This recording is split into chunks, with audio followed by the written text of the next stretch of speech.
வணக்கம் நண்பர்களே. நாம் கேரளா லாட்டரியில் ரிசல்ட் எப்படி வருது அப்படின்னு பார்க்கறதுக்கு முன்னாடி சி போர்டு வந்து ஒரு ஃபார்முலா வச்சு சுற்றுறாங்க. அந்த ஃபார்முலா என்ன அப்படிங்கிறது நம்ம கண்டுபிடிக்கணும். இப்போது நான் சொல்கிறது வந்து விஷயங்களை நீங்கள் வந்து டிக்கெட் போட முன்னாடி யோசித்து, அப்படி இல்லைனா ரிசல்ட் வந்த பிறகு யோசித்து பார்த்துக்கிட்டே வந்தீங்கன்னா அடுத்த நாள் ரிசல்ட்டு நம்ம வந்து தெளிவாக வைக்க முடியும். இப்போது கடைசி 4 நாள் ரிசல்ட்டில் வந்து நம்ம வந்து மலையாள தேதி எடுத்துக்கணும். மலையாள தேதி என்னென்னா, அதாவது 2ஆம் தேதி 02/02 தேதி வந்த ரிசல்ட் என்னென்னு பார்த்தீங்கன்னா, 02 தேதி வந்து 2, மலையாள மந்த்துக்கு தேதி 2. அந்த தேதிக்கு ரிசல்ட் என்னென்னா, அதுக்கு முந்தின நாள் நம்பர் 01ங்கிறது வந்து ரிசல்ட்டு. சரிங்களா? அடுத்து 03ங்கிற தேதிக்கு வந்து ரிசல்ட் என்னென்னு பார்த்தீங்கன்னா 4. அதாவது சி போர்டு நம்ம பார்க்குறது, சி போர்டு பார்க்குறோம். 4 அதாவது தேதிக்கு அடுத்த நாள் வந்து ரிசல்ட்டு. அதே மாதிரி 04 தேதிக்கு ரிசல்ட் என்னென்னு பார்த்தீங்கன்னா 1/5. அதில் பி போர்டில் +1 போட்டிருக்காங்க. 4 வந்து அடுத்த நாள் தேதி.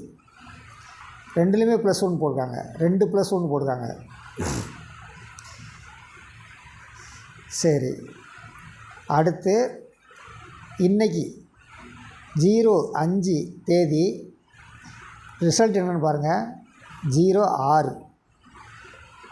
அப்போ இதிலேருந்து நீங்கள் தெரிஞ்சுக்கிறது என்னென்னா, சி போர்டு வந்து பெரும்பாலும் தேதியை ஒட்டி உட்கார வாய்ப்பு இருக்குது. இன்றைக்கி 5 நாள்லையே தேதி வச்சுட்டாங்க. தேதினா அடுத்த நாள் தேதி வச்சுட்டாங்க.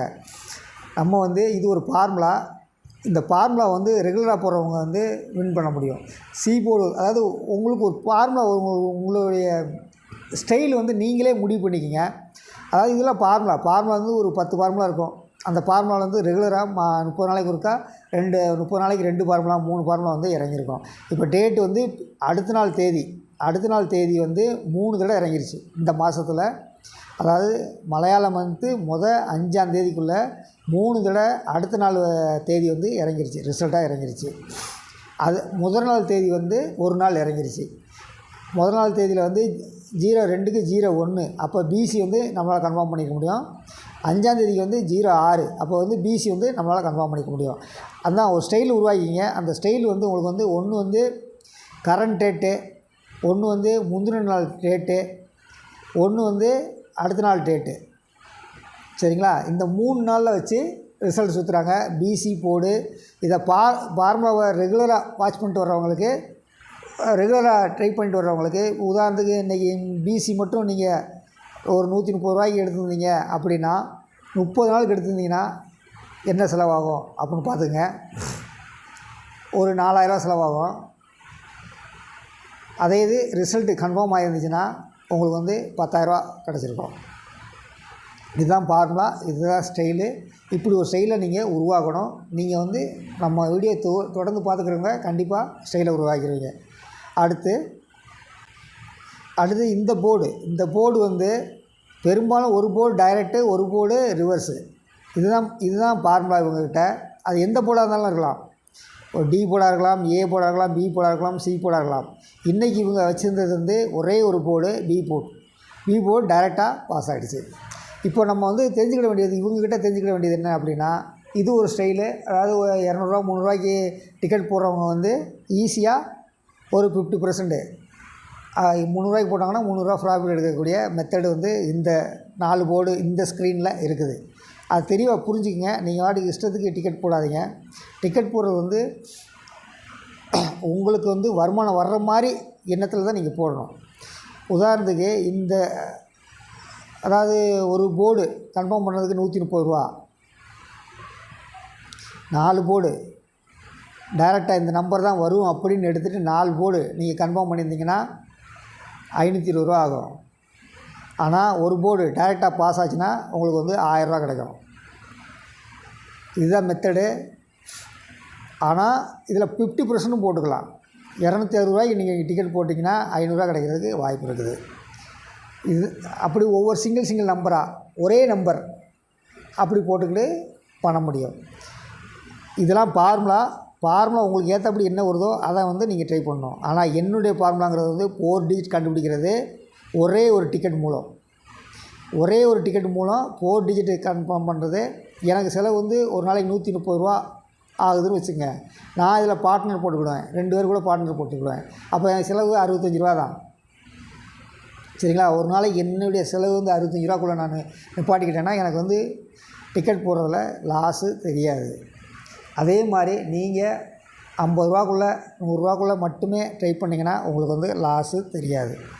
சரி, அடுத்து நம்ம நாளைக்கு என்ன தகவல். இன்றைக்கி இவங்க ஒரு போர்டு டைரெக்டாக பாஸ் பண்ணியிருந்தாங்க, பி போர்டு பாஸ் பண்ணியிருந்தாங்க.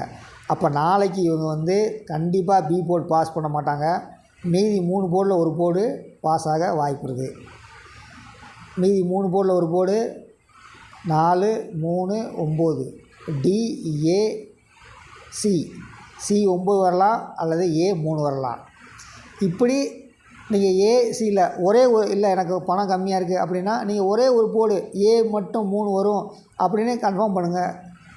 அது உங்களுக்கு வெறும் 70 ரூபா ஆகும். ஒருவேளை கன்ஃபார்ம் ஆகிடுச்சுன்னா உங்களுக்கு 500 ரூபா கிடைக்கும்.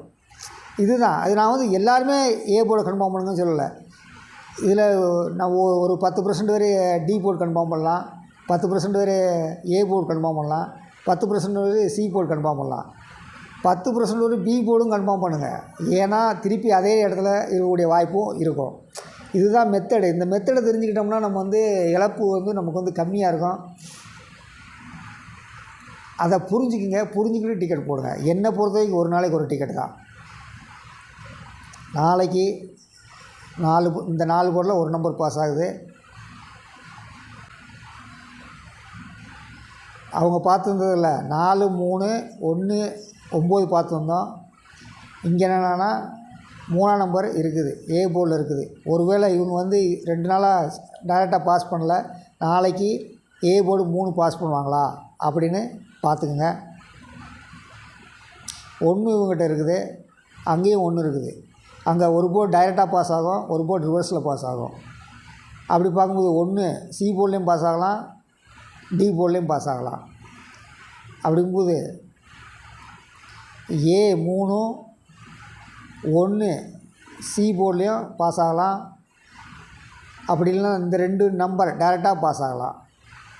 கால்குலேஷன் பண்ணிக்கோங்க. அடுத்து ஒவ்வொருத்தருக்கும் கொடுக்குற கெஸிங் வச்சு நம்ம 4 டிஜிட்டை மேக்ஸிமம் கண்டுபிடிக்க ட்ரை பண்ணுவோம். இவங்க 3 டிஜிட்டில் 5, 8, 7 5, 8, 7 பார்த்துக்குங்க. பி போர்டில் 2 இடத்துலையுமே 8 வச்சுருக்காங்க. ஒரு வேளை 8 வருமா அப்படிங்கிறதையும் நம்ம செக் பண்ணணும். இவங்க 4, 8, 1 இவங்களும் பி போர்டில் 8 வச்சுருக்காங்க. டைரெக்டாக இறங்குமா? இவங்க 4, 8, 1 ஏபிசியில் வச்சுருந்தாங்க.